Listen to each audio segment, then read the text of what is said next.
Well, Good afternoon and welcome back to the April 27th Select Board meeting where we are in the process of interviewing and deliberating about the process for selecting a new town manager. As a recap, we've interviewed two of the three finalists this morning so far, and we're now getting ready to interview the third candidate.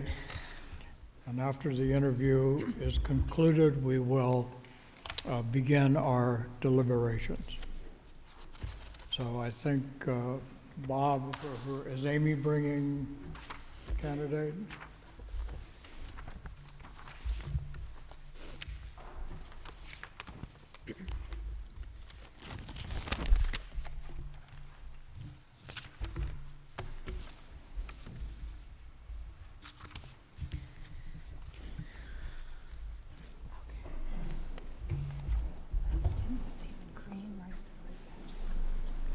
Select Board, I'm happy to introduce Stephen Crane. hi, Stephen. Nice to meet you, too. Nice to see you again. See you again. Hi, nice to meet you. Nice to meet you.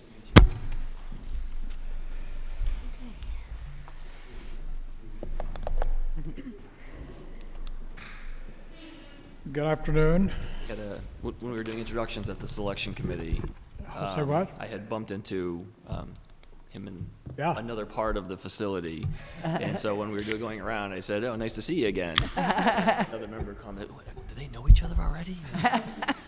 Just let me ask, do you see a little green light at the bottom? I It's do. on. These are the same ones we have. And then pull it, if you could, just a little bit closer to you so Sure. we can do it.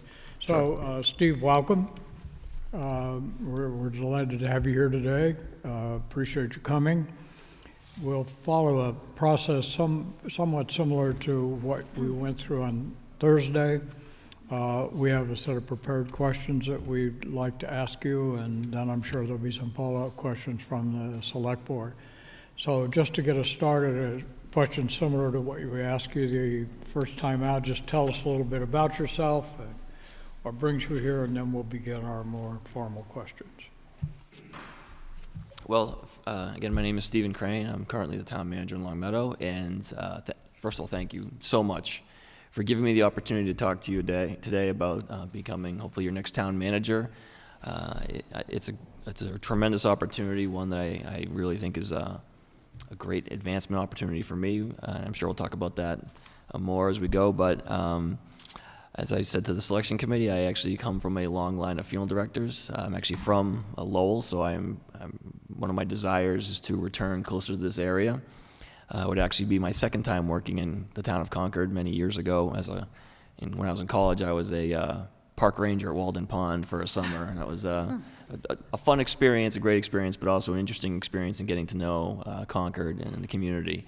And honestly, the things I learned about Concord back then I know are still true today. And the long-range plan and many of the documents I've seen really affirm Concord's personality, if you will, and that's a great thing. So because of that upbringing, community service is really deep in my DNA. It's really has helped me become the person, the manager, the father, the husband, the friend that I am today, and I am passionate about government generally. I am passionate about helping people specifically. I am motivated by solving difficult problems, and I am imbued with an inner strength to be able to have difficult conversations and handle challenging moments with calmness and stability. And first of all, I hope we don't have any of those as we go. But if there are, I think a review of my history would show that I've been tested in many serious ways and met those tests well. So I look forward to talking to you and answering your questions. Terrific. So we'll start out. Susan, we've got the first question. Well, you've answered part of this, but the question is, tell us a little bit about your understanding of the town of Concord and why you should be the next town manager.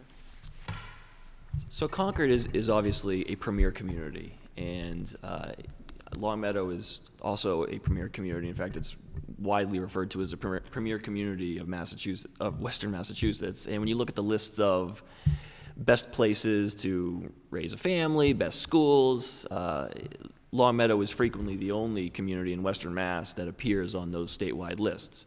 And it's a different kind of responsibility. It's a different kind of expectation when you're managing a premier community. And I also have worked in urban environments, and rural, in fact. And so the difference in managing a premier community, it cuts both ways for sure, but it's rewarding in that if you show the community that they are getting the best value for their tax money, and that you are handling their resources responsibly and listening to them and engaging with them as intellectual equals versus trying to teach them things, they will work with you and they will go along with you. And you can have those disagreements that are fact-based, even if you don't agree. People are usually of a higher level of education or of life experience that allows them to kind of do that in a more pragmatic way. The other thing is, like I said, I love this region. It would be an opportunity for me to return closer to home. And I think that Concord it is a premier job as well. In terms of manager jobs in the Commonwealth, this is a premier job, and one that I think anyone would really want to have the opportunity to have. And I think that my skills and experience really line up with it well. I think one of the things that really strikes me about this position is in the job description, the way you describe the position as being a leader, a manager, and an administrator is really well done. I don't think my job description in Longmeadow or many others I've seen kind of break it down that way. But those are three important distinctions, because there are times where the town manager does need to be a leader. And whether it's through a crisis situation or leading the effort on implementation of an important public policy initiative, or if there's a goal-setting session and the board or committee that I'm working with wants a little bit of help based on the manager's knowledge and experience of the town operations, there are times you have to lead. But an essential part of the job is managing. Can you prepare the budget? Can you hire people? Can you manage a system of progressive discipline for employees? Can you do the job that is articulated in the charter? And then the role of administrator is, I think, one that is probably not as often thought of as a town manager role, but I have found is probably as important as the others. Can you be a supportive team player? Can you provide support to your coworkers? Can you be someone who, they say lead from behind, but just help other people find the path and bring the community forward as well? And I really think that I view myself as a manager in those three ways, and I think the fact that the Concord town manager is viewed by the select board in that way really kind of lines up nicely with my personality and my experience. Thank you. Linda. So it would be helpful for us to hear from you what you already know about our community and what you've learned in preparing for this interview, as well as if you can identify the strengths, weaknesses, and the uniqueness of Concord and its characteristics, and how do your skills and experience apply? Concord is obviously a community that is steeped in a very rich history and takes great pride in that, as well it should. It embraces its role in obviously the establishment of our republic, but also its role as just a residential or as a whole community, but particularly a community that people really enjoy living in, and a place where people do want to come and live and raise their families. I think it is, when you look at the statistics, it is obviously a more affluent community than most. It has higher property values than most. And I think that also lends itself to a very high level of civic pride. And again, I think that that's a positive thing. Concord is, like Longmeadow, Concord is a community that understands you're only as good as the investment you're willing to make in yourself. And I think Concord has clearly shown that it is, even in your question about strengths, weaknesses, opportunities, it's a community that is very self-aware in ways that many other communities are not. I think Concord is not, doesn't give off the impression, especially reviewing the long-range plan, of saying we're satisfied with who we are, and we can, and we're just, it's just good enough for Concord to be Concord. I like the fact that the community is an excellent community, but always looking forward and saying, what can we do differently? What can we do better? I certainly manage that way. I manage the organization in Long Meadow, which is a very, very good organization. But we still say, where could we go from here? How can we do this more efficiently? How can we avoid mistakes that we've made the second time around? Resources aren't as deep in this area. How can we deepen those resources? Where are the opportunities that we haven't availed ourselves of, and what assets can we bring to bear to create the greatest amount of leverage in those? I think Concord's sustainability, I know, is a big part of Concord's priorities, and that is also the same with Long Meadow. We are a green community as well. When we're designing a new DPW and a new senior center. They're going to be zero net energy. I mean, we kind of line up in the same way. And again, I think that's a function of level of education, level of professional success achieved by residents, and that feeds into that level of expectation. And I think someone from the outside looking in could say, well, Concord doesn't have real problems because it is affluent and it does have levy capacity. But you only get that way by being smart about the decisions you make and not throwing money or other resource or human resources at problems. It's by taking the problems apart and solving them in a way that makes sense efficiently. So that's the part, I think from a manager's perspective in my own style, that's the part that I think of the job that is, I'll say, the most appealing but extremely appealing to me, is how Concord approaches itself. I'd like to just follow up by asking, is there a weakness? Sure. No one's perfect. I think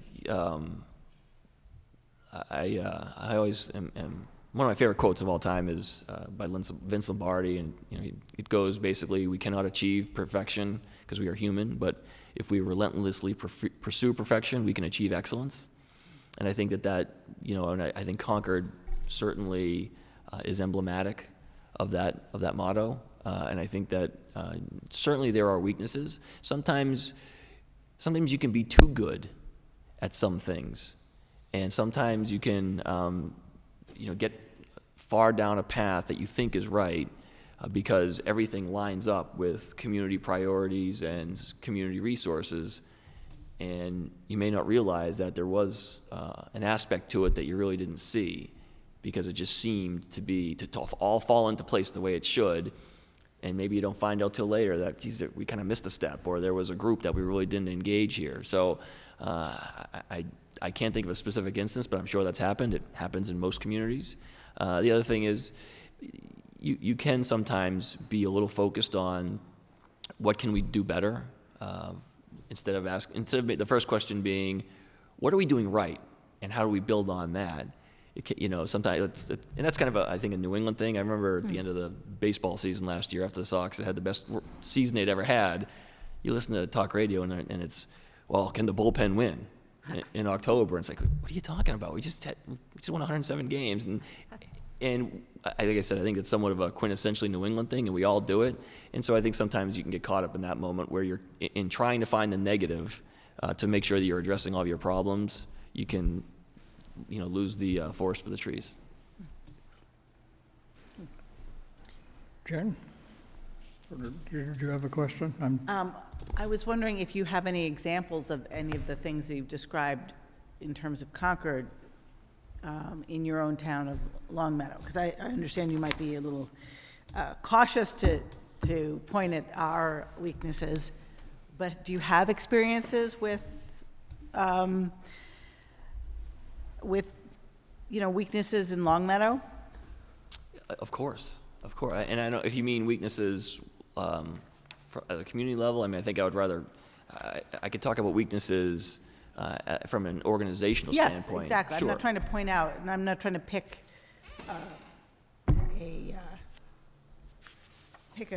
a sore point. I'm just saying, how do you handle that? Yeah, so I think as an organization, we do very well with the resources we have. We're a pretty lean machine in terms of town departments. I think sometimes we're the departments are very, very busy.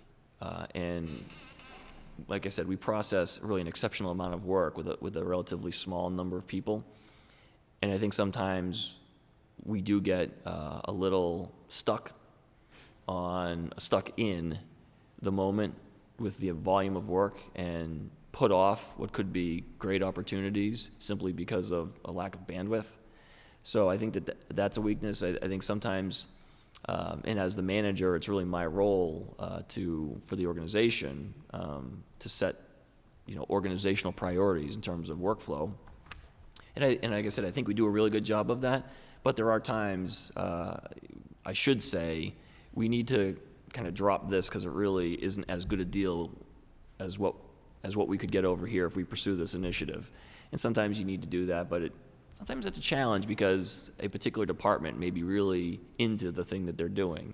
And I want to say it doesn't happen all that often. Like I said, we roll pretty well, but if there's a weakness, that's probably one of them.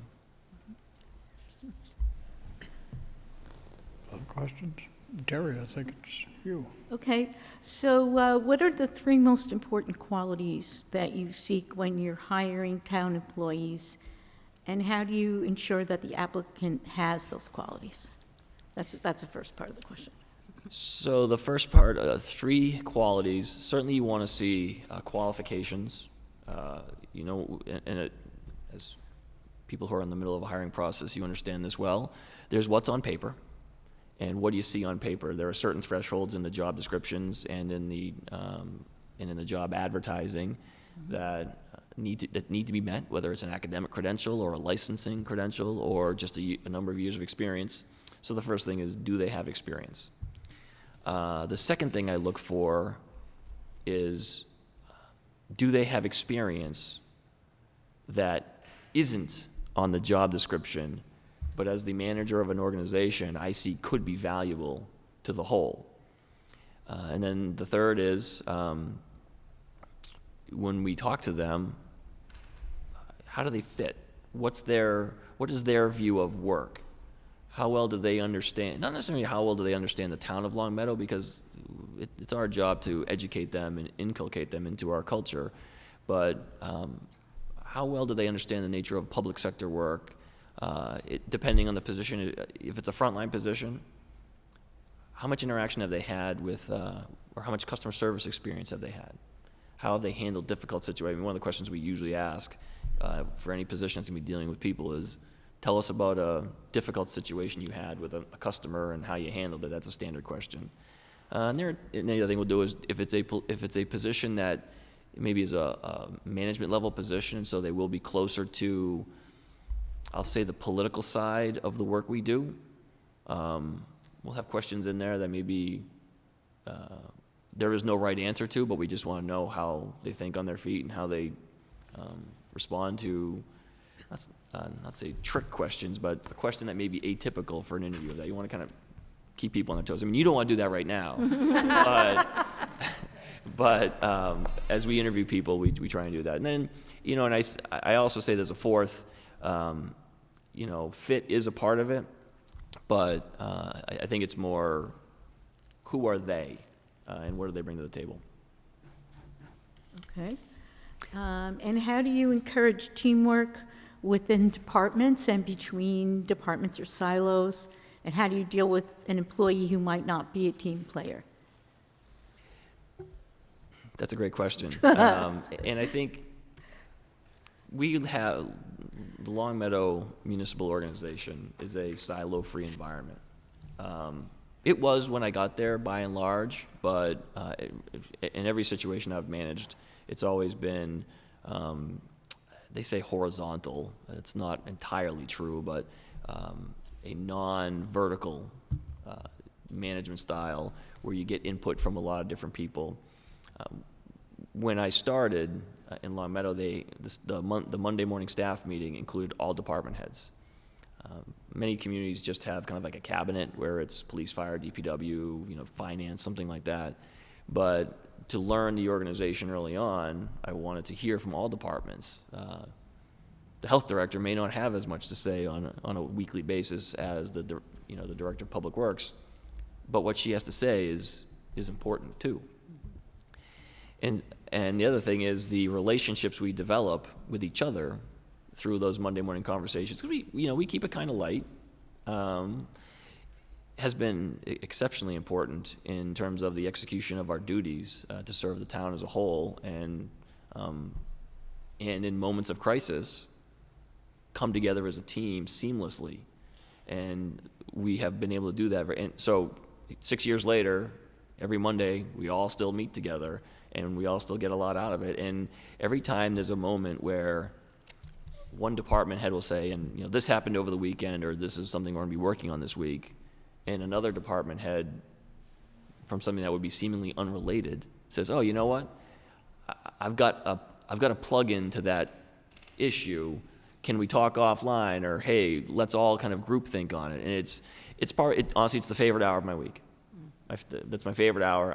I'm fortunate to work with just great people that I trust and I like, and like I said, just a quick anecdote. I was interviewing police department candidates with the police chief, and when it came to the time, they said, "Do you have any questions for us?" The candidate, which I thought was a pretty heads-up move, said, "How does the police department work with other departments?"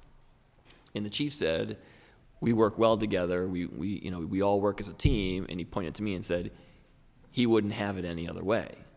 And I said, "Oh, wow." It was really nice to hear, because I wasn't prompted, and I kind of take that for granted. But to go back to the other part of your question, not everybody's a team player, and there's people who aren't team players simply because they just don't want to do the work, and there are ways to handle those people, because you don't really want them in your organization. You try and develop them and give them opportunities to be successful, but then there are people who are really good at their jobs.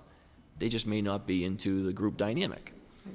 And in both cases, but especially in the latter case, it's really just clear and consistent expectations, and maybe if there's a team effort, find aspects of that effort that they can do on their own that have a clear deliverable and a clear timeline, and let them succeed that way.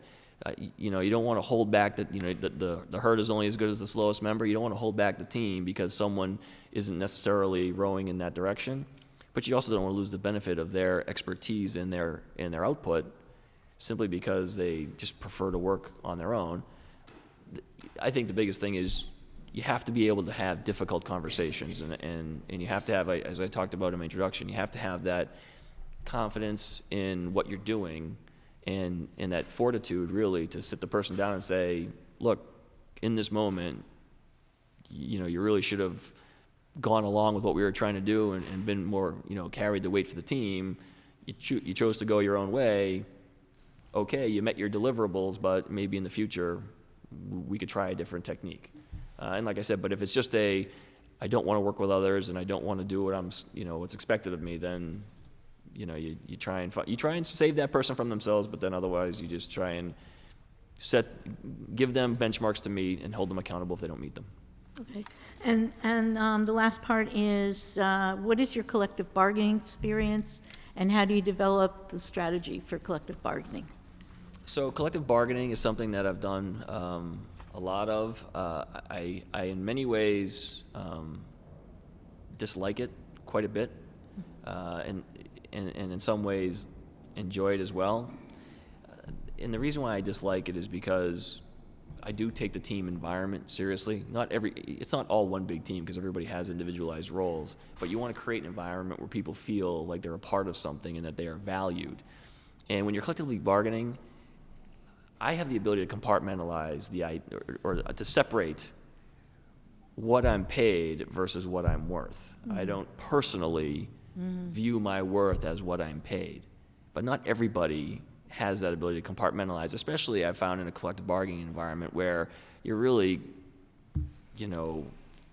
fixated on 0.25% or something like that. It gets pretty gradient and kind of, you lose sight of what are we really all here to do. It is a part of the process.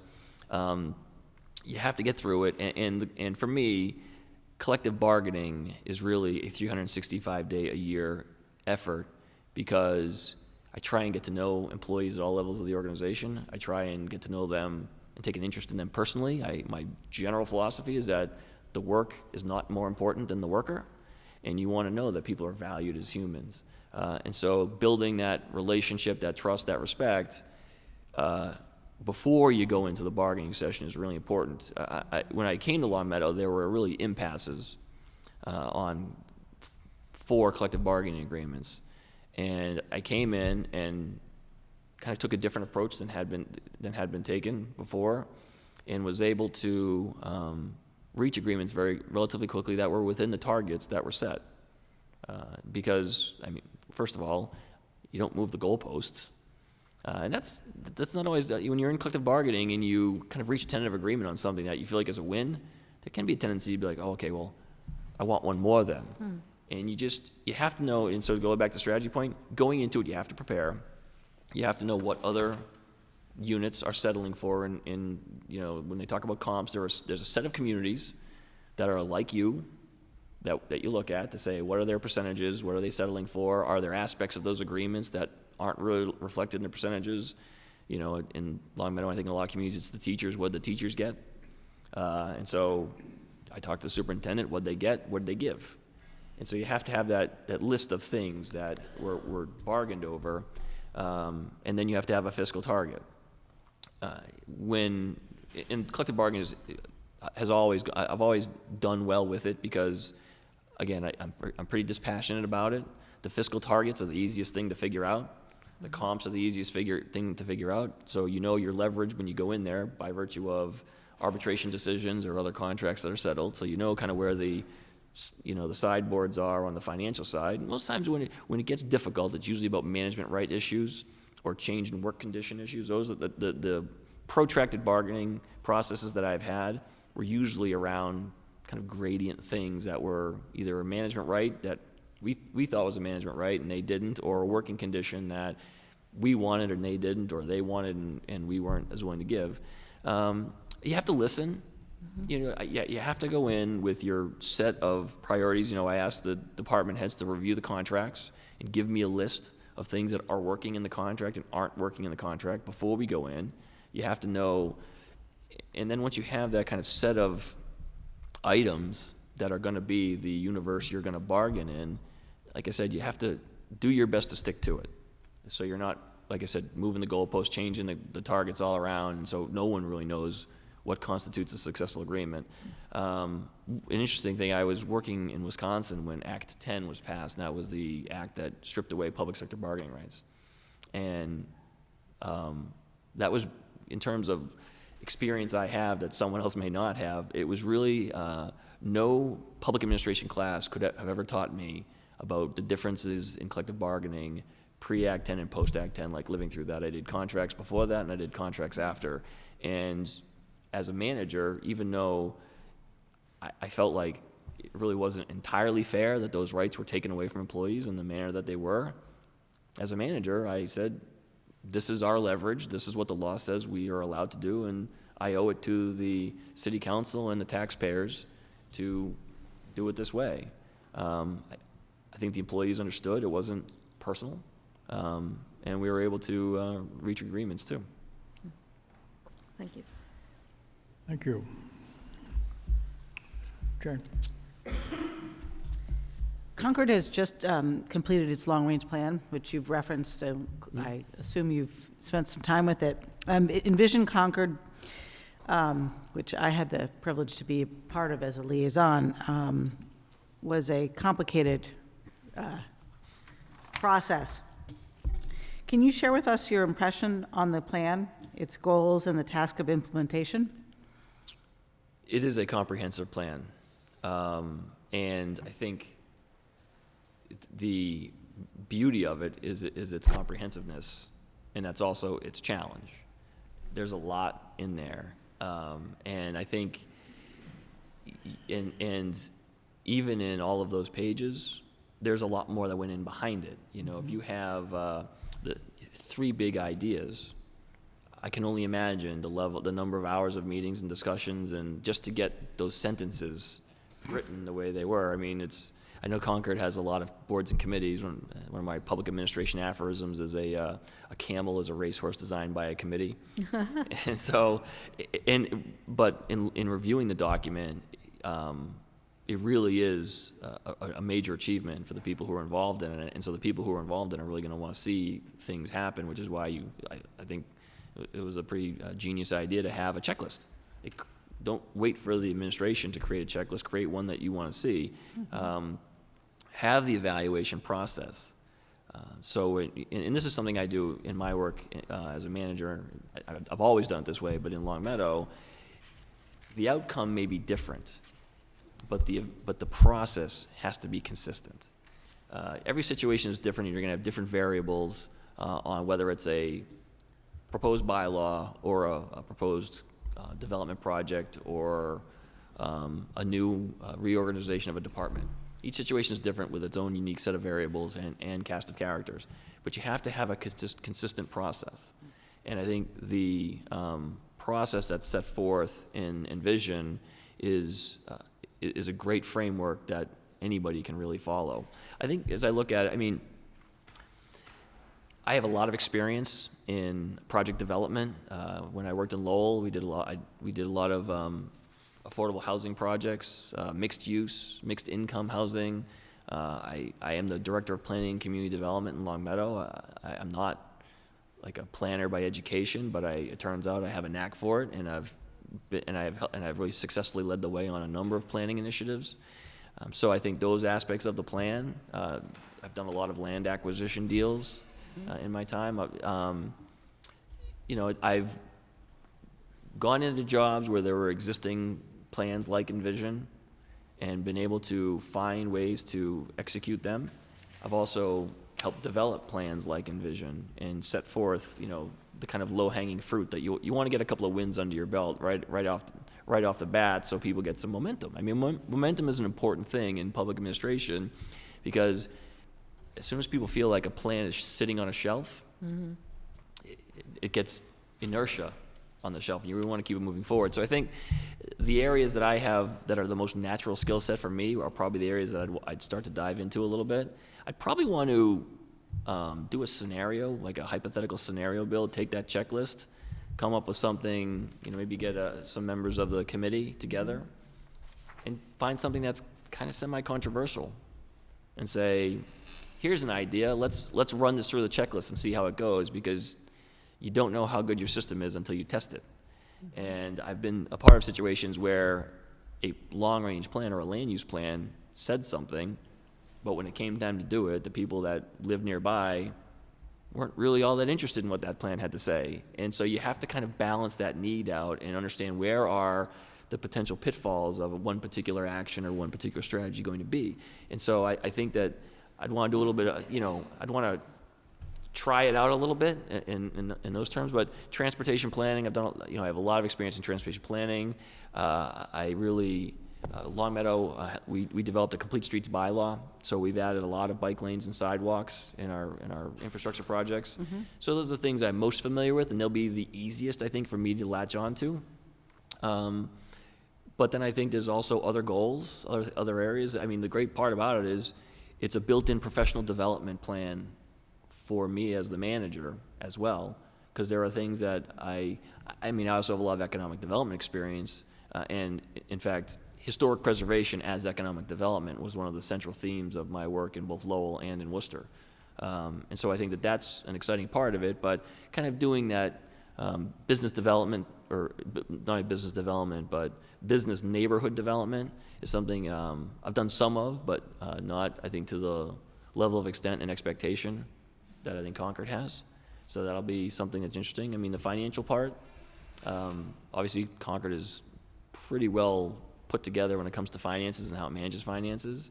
And so it's, again, how can we take our strengths and build on them, and where are people doing it differently that makes sense for us? That's the other thing, is looking outwardly and seeing what other people do is often, very beneficial. And I guess to go back, that's a weakness that sometimes all communities can have, especially in Massachusetts, where regionalization and working across regional borders sometimes is a challenge. You know, being a commonwealth, a weakness many towns have is how do we figure this out for ourselves, instead of saying who has already invented this wheel and how can we steal it. Yep. I have a couple of questions I'd like to follow up with. One may be a repeat, but you indicated in talking about the long-range plan, you indicated the things that you had experience with, economic development and the like.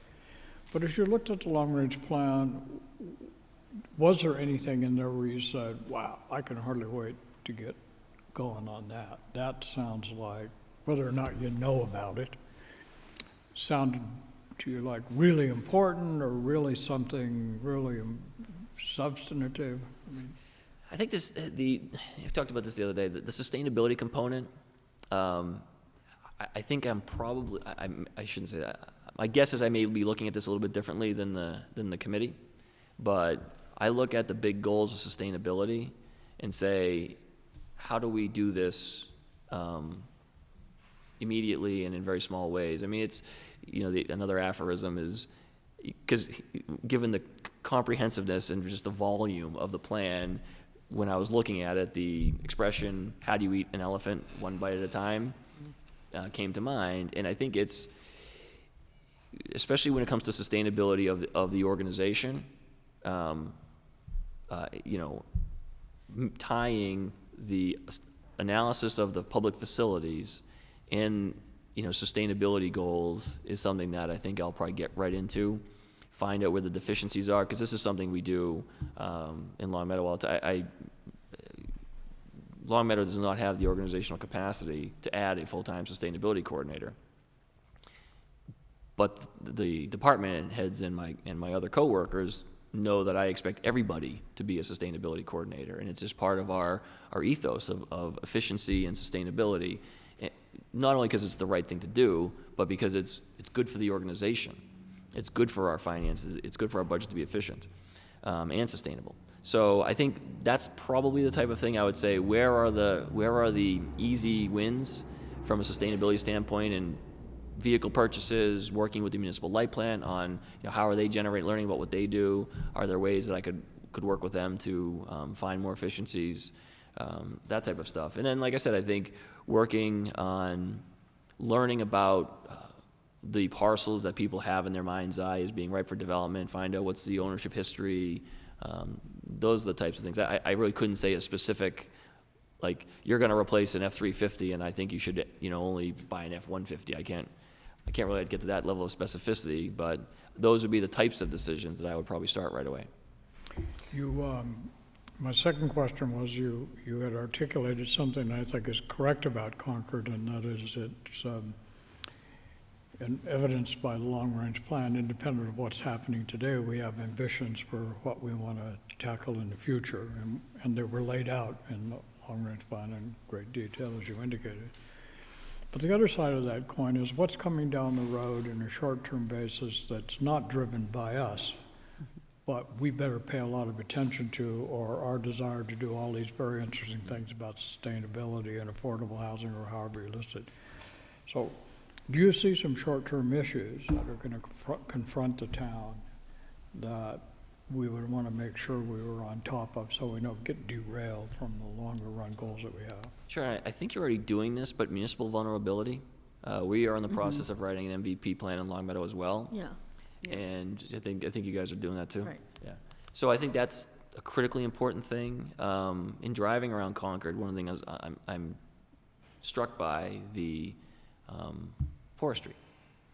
And again, I hope I'm not making a big mistake in saying this, but I think forestry is probably an area that will need some attention, because I was not the manager in 2011, but there was an October snowstorm that I think was devastating for many areas, but Long Meadow, I think, probably had it worse than most of the communities. We were out without power for 7 days, and it was, I think, $12 million in cleaning up trees, branches, things like that, because our canopy was still, we have a beautiful tree canopy like Concord does, and it's a pride of the community, but it ended up being very costly in that situation.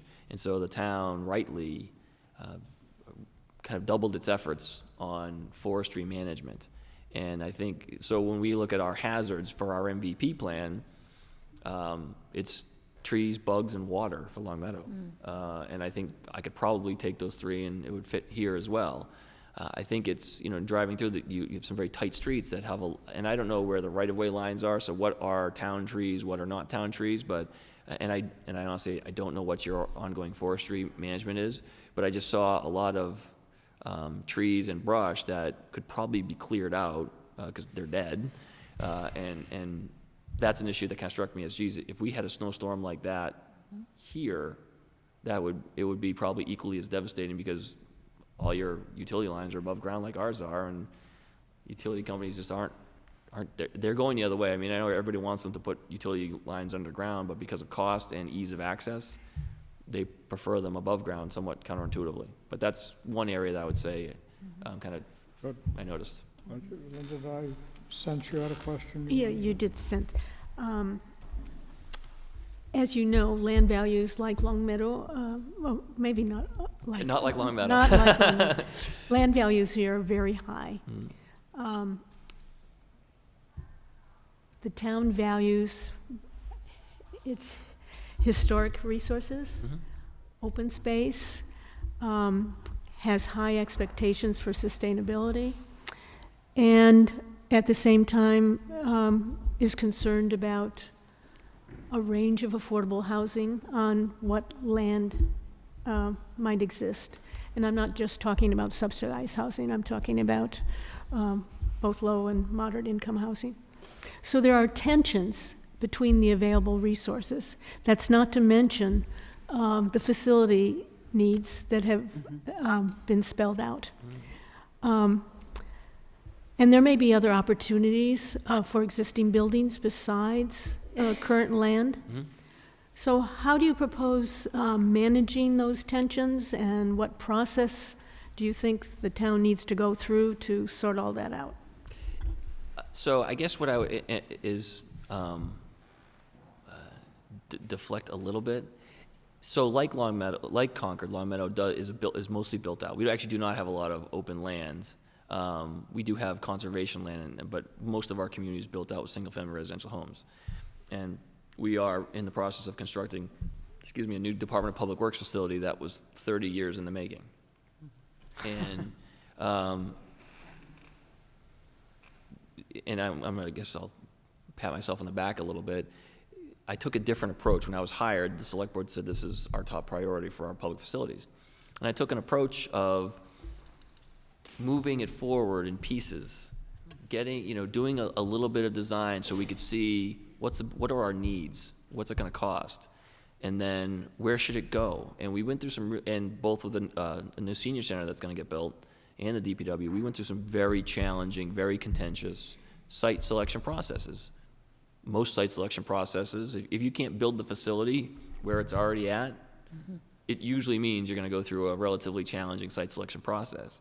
And so I would employ my communication skills, my planning abilities, and the lessons I have learned in going through those challenging, tense situations in guiding Concord through those difficult discussions. Because it's really, I don't want to say it's all the same, because like I said, every situation is different, but the process is usually consistent. People's concerns are usually consistent. If I went to a public meeting in any town for a controversial siting issue, the same 4 or 5 points are going to get made no matter where you are. And they're valid, but people are always concerned about the same things. And so we've developed through those projects, we developed really good techniques, really good techniques for answering those questions, but also good fact-based answers. And we told people, we hear you. This is your concern. Here's the data that shows that either you're right and here's how we're going to mitigate it, or it really is, we can't find data to support that conclusion. So that's, having been there in those challenging situations and come through successfully, although a little beat up at times, you learn from it, and like I said, I think the biggest thing is hearing people. People want to know their voices are heard and their concerns are heard, and then once you get through that, the other thing is answer the questions before they get asked, because we know what they're going to ask and what they're going to say, because everyone shares the same set of concerns that we all share the same set of concerns. The difference between residents coming to a meeting and myself or town leaders presenting the information is the information itself. We go into our information gathering process with the exact same concerns that everybody else has, and we have to articulate those answers clearly and consistently. And I think that there are going to be tensions between you want to create additional affordable housing and you want to maintain open space. There's an inherent conflict in both of those concepts, and I hope I'm not saying something like telling stories out of school, but even on paper, there's an inherent conflict in that. And I think but there's a way through. One of the things I always try and do is when you have what seems to be kind of a binary choice, I try and, can I look at it from this angle a little bit, maybe see something different? Let's find that third way. Let's find that third way where we can maybe come to some kind of different agreement or create something that really is the greatest good for the greatest number. And we've been very effective with that, and I think the project development and project management experience I've had really shows that. Whether it's redeveloping burned out mill buildings in an urban center, or an industrial park in a rural agricultural community, or a new DPW in a suburban residential community, many of the same approaches and techniques apply to all of those. So I'm confident that I can help here, but that's one of the things that the community is going to have to grapple with. You're fortunate in that Concord is an engaged community, and so that can certainly be a positive and a negative at times, but at least people are aware, they're paying attention. The worst thing is you have 20 meetings on a particular subject, and when it comes time to vote, somebody stands up and says, I never heard anything about this. Right. So Never happened. Yeah, it never Right. happens there. But I think the level of engagement, which is one of the reasons why you were able to come up with a plan that really is much more substantive than most communities' strategic vision, long-range plan things, is because of that level of engagement. That's you can't create that on a kind of per diem basis, per project basis. So I'd like to follow up with one more if I could, and that relates to the level of engagement. As you've pointed out, we have many committees and we have citizens who are engaged with all their expertise and experience, both through our committee structure and governance structure, other governance structures, as well as outside of that in the community. And some of those groups and individuals, depending on their issue, whether it's sustainability or open space or et cetera, are well organized and can articulate their positions well. There are other groups who are underrepresented in town and who may not be as organized. And so I'm interested in how you seek out their feedback. And I'm also interested in when groups in town, whether or individuals on our committees or our particular committee, apply pressure to you and your role as town manager, how you respond to that. I'm actually going to harken back to the start of my career when I worked on Capitol Hill, and one of the things that I observed was when members of Congress, they would hear from the lobbyist for the big company, but then they would hear also from the resident who may be directly impacted, or there may be an association that is not as well financed as, say, a private, lobbyist, but who had a message to be heard. And I remember how effective that even those people who would seem to be underrepresented or under-resourced to be competitive in that legislative process still found ways to be very effective. And I also learned how important their messages were to the process, in addition to the kind of big stuff that are always the big ideas. The small ideas sometimes can be important as well. And so I think it's making sure that first of all, it's not just it's for everybody, but just be available, and then meet them where they're at, and try and get a level of understanding of what is important to them. You can't do everything for everybody in this role, especially in your role. You can't please everybody. So find areas of agreement, areas of compromise, areas of opportunity that really hit as many groups as you possibly can. But then the people who are underrepresented, there are times where I'll have to be their advocate in a situation, and I've done that many times, where just because they don't have a loud voice doesn't mean it shouldn't be heard. So there are times where, as a manager, I have to take all the competing inputs and reprioritize them, and sometimes that's not based on the number of Facebook posts that they have. Sometimes it's based on what we know to be important for the community and what the community's goals are. Did I answer that? Yes, thank you. Okay.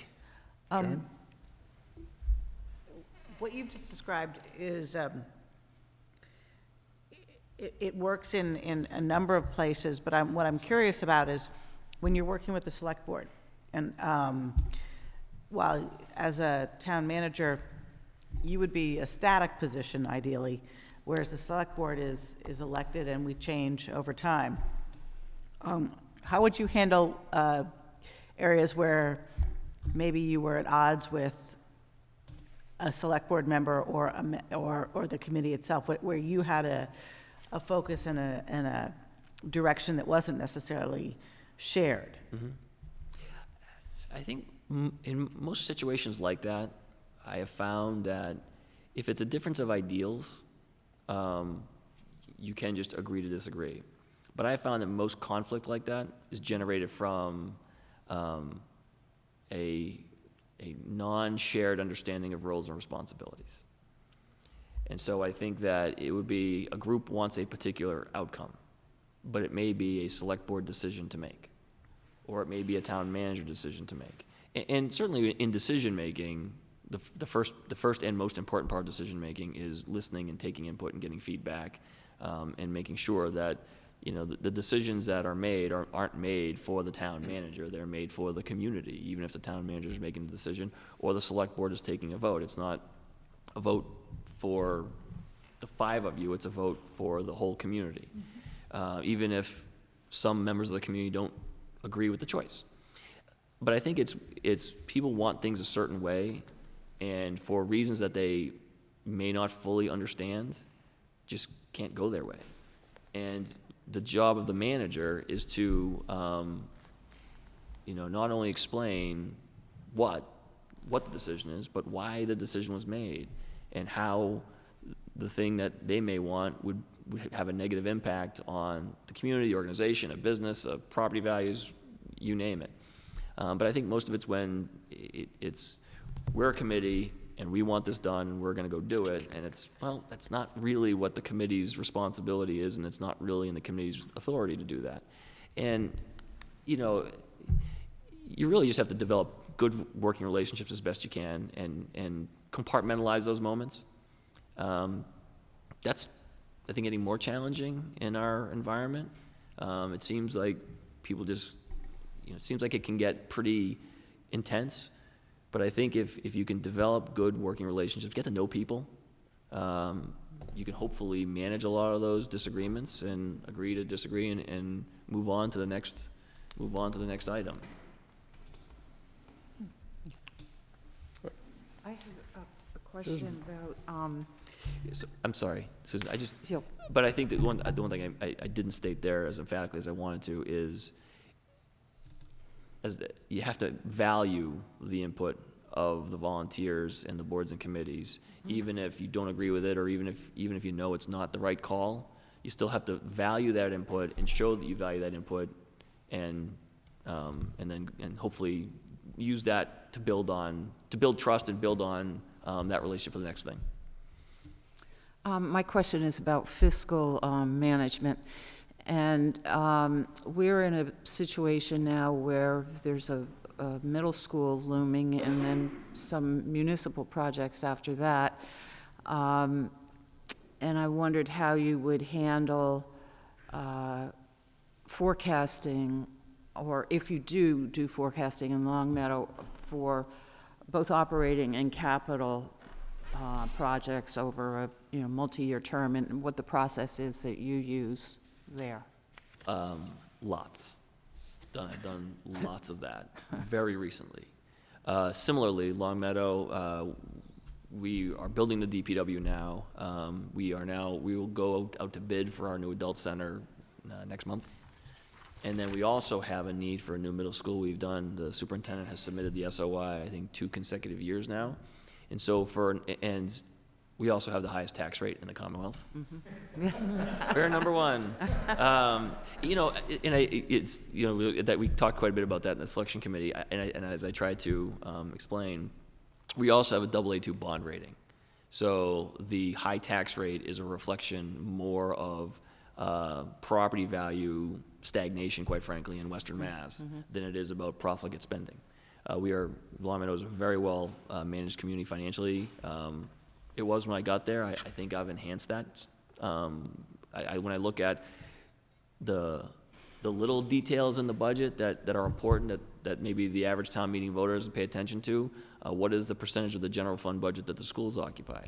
It's gone down every year because we work closely with the schools. What are line items that don't get expended, that the expenditure trends don't match the request? Our free cash has gone down every year, but that's because we've gone after line items that the request doesn't match the expenditure trend. And so this year, as you may know, there's a tax ceiling under Prop 2.5. Prop 2.5 has 2 components, 2.5% per year, and then no more than $25 per thousand in your tax rate. We're at 24 and change. And then once you hit the 25, you can't override.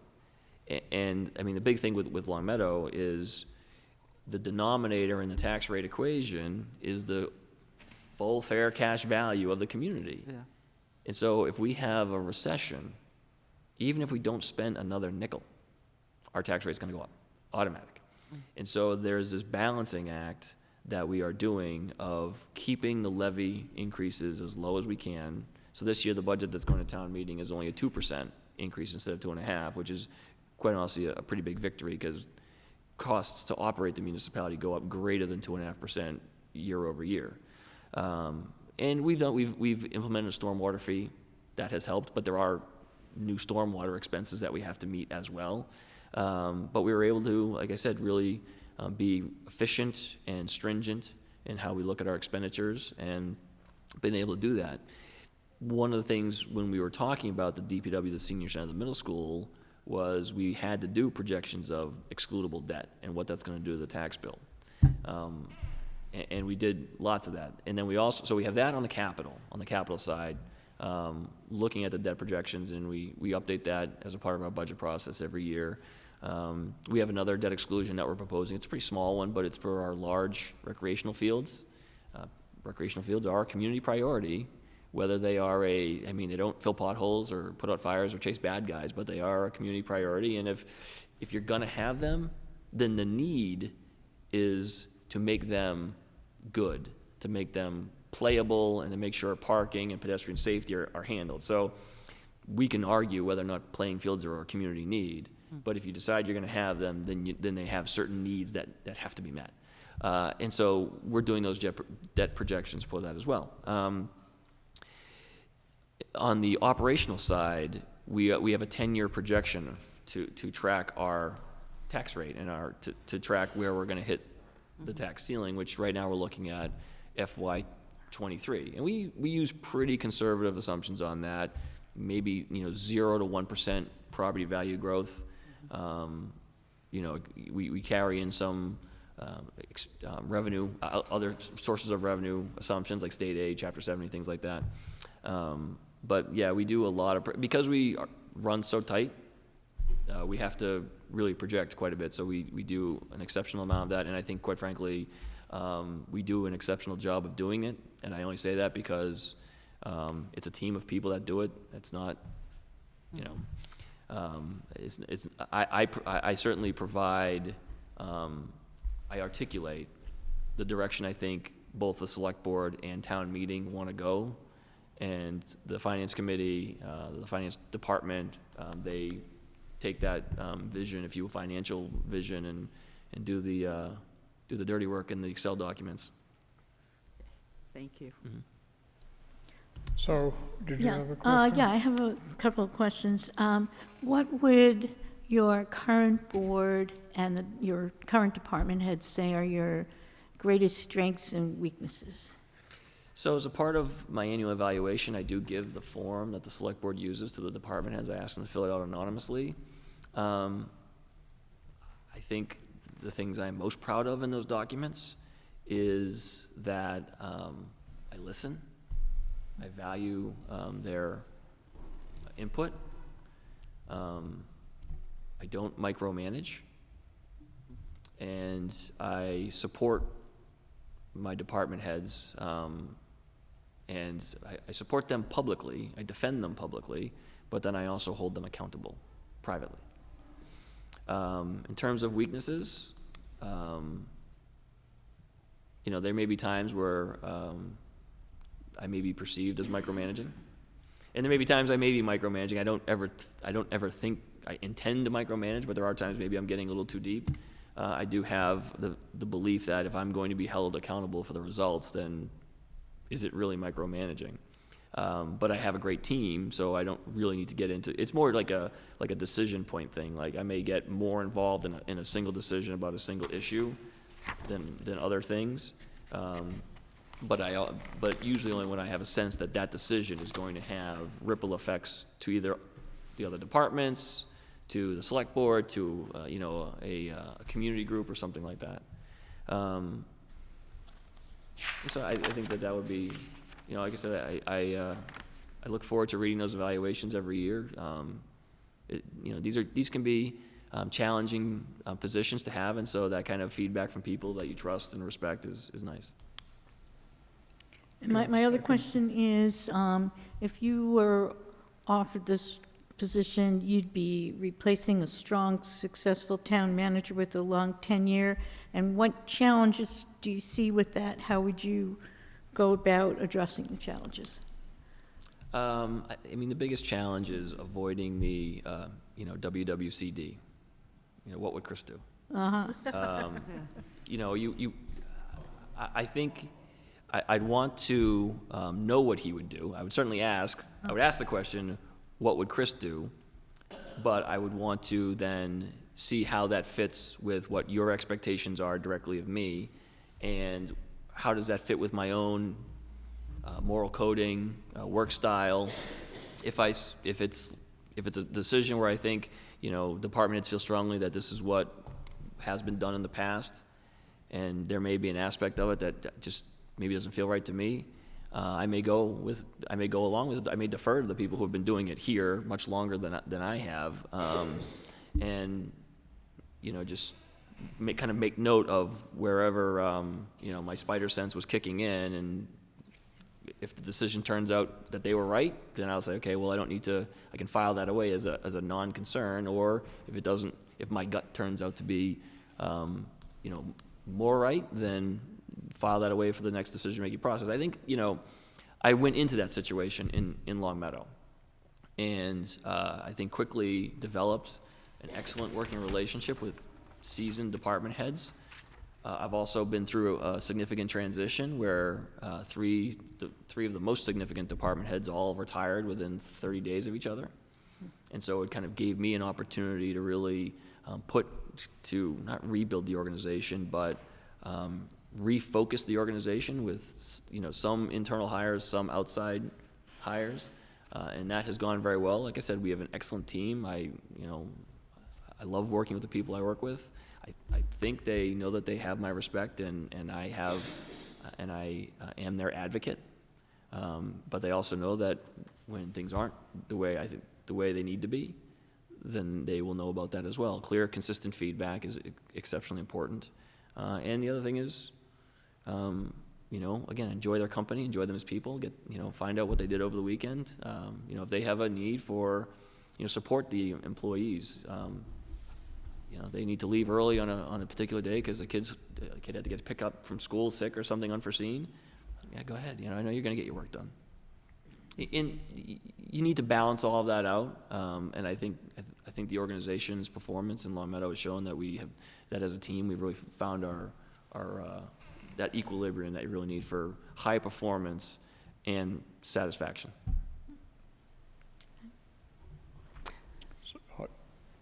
Mike, I'd like to ask a question before we move ahead, if that's okay. I'm particularly interested in what the most significant legal issue that you've had to deal with, and what both the short-term and long-term impact was for your community. There's been a number of them. The one I think that is most significant, and it's the example I'm going to use because we won, was in my first year. The MGM Springfield was pursuing a gaming license in Springfield, and if you weren't in a community that was a proposed host community, or a community that was going to be a surrounding community under the Massachusetts Gaming Act, it's really difficult to understand how intense that really was. Because the Massachusetts Gaming Act set forth specific provisions to protect surrounding communities, and it compelled surrounding community agreements either by negotiation or by binding arbitration. And so for the better part of a year, we kind of went back and forth. We're kind of in a perpetual state of disagreement with MGM Springfield over what the value should be and what the impacts were going to be. The Gaming Act it was very specific, significant and adverse impacts.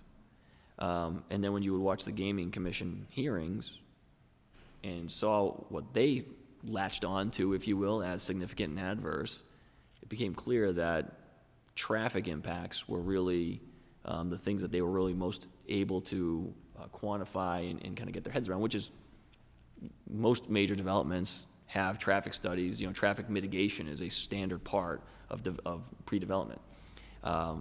And Long Meadow has some traffic issues. An issue we have is that our traffic signal equipment is like 30-odd years old.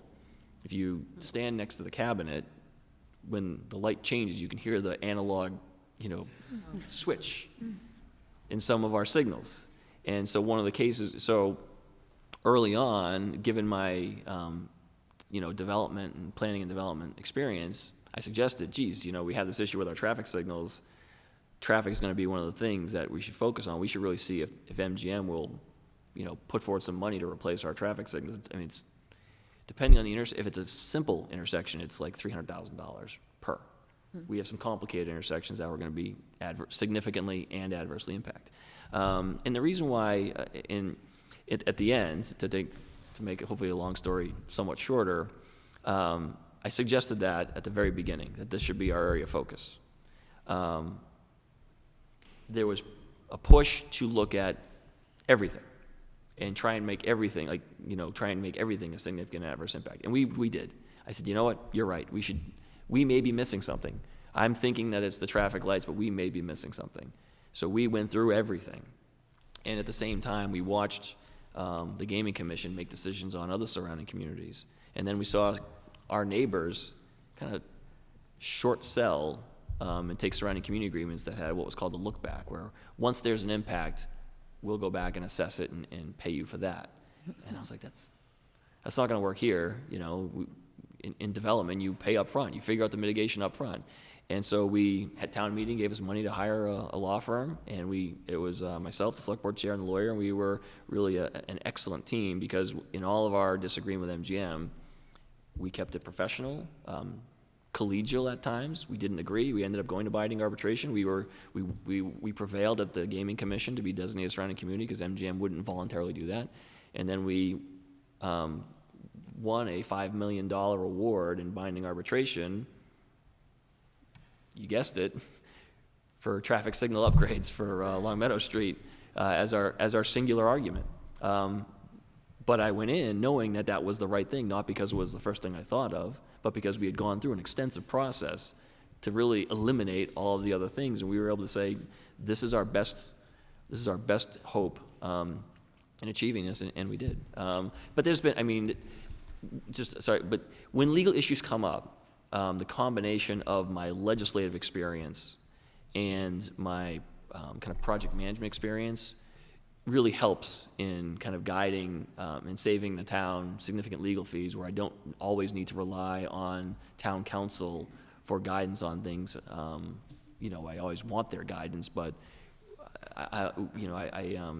we work well together in terms of developing strategies to protect the town. So just a quick follow-up. In terms of the MGM outcome that you outlined, I can hear that your internal management team was involved, as well as the town for the legal services. What role did the select board play in that? So the board, the chair of the board at the time was a part of the negotiating team, and really the leader of the negotiating team in many ways. And really, I think her role was extremely important because the attorney would deal with the legal details. I would deal with the operational details, and she would make sure that the people were being listened to, their concerns were being heard, and she would also make sure that the negotiations didn't get nasty. It didn't get too negative where you couldn't even have a conversation. And that was really, that role was very important.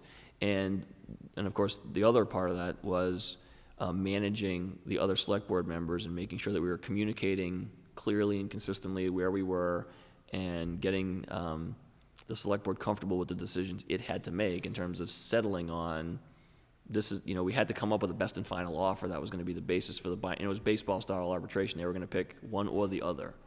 And so we had to come up with a best and final that didn't overreach, but still adequately protected the town's needs. And she really expertly managed the select board through that process. Thank you. So you subjected yourself to a set of questions on Thursday and again this morning. I guess my question here is, are there questions that you're glad we never asked you? Or are there questions you wish we had asked you? Well, I wish you asked me when I could start. I think, in terms of questions that you asked, that I'm glad you didn't ask, is that what you said? So I'm glad you didn't ask. I mean, I think I've had challenges in various phases of my career. Some of them I think I've handled well. Others, I think maybe I could have done a better job. I'm glad you didn't ask me about something specific in that regard. I think, and then in terms of questions that I wish you had asked, I know sustainability is a big part of what Concord wants to do. It's a big part of how I do my work. And I could talk a lot longer about specific sustainability issues, but I just hope that I've said enough to satisfy you that it is a part that I have woven it into and I say that it is a part of the culture of Long Meadow, and we as the municipal employees have woven it into our organizational culture and our operations because we know that that's what our community expects. Stephen, thank you very much. We greatly appreciate you being here today and on Thursday and answering these questions. So thank you very much, and thanks for coming.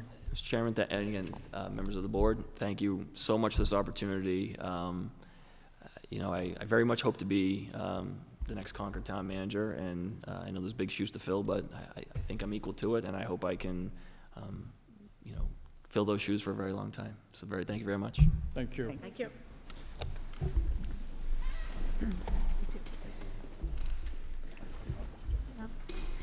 Thank you. Thank you.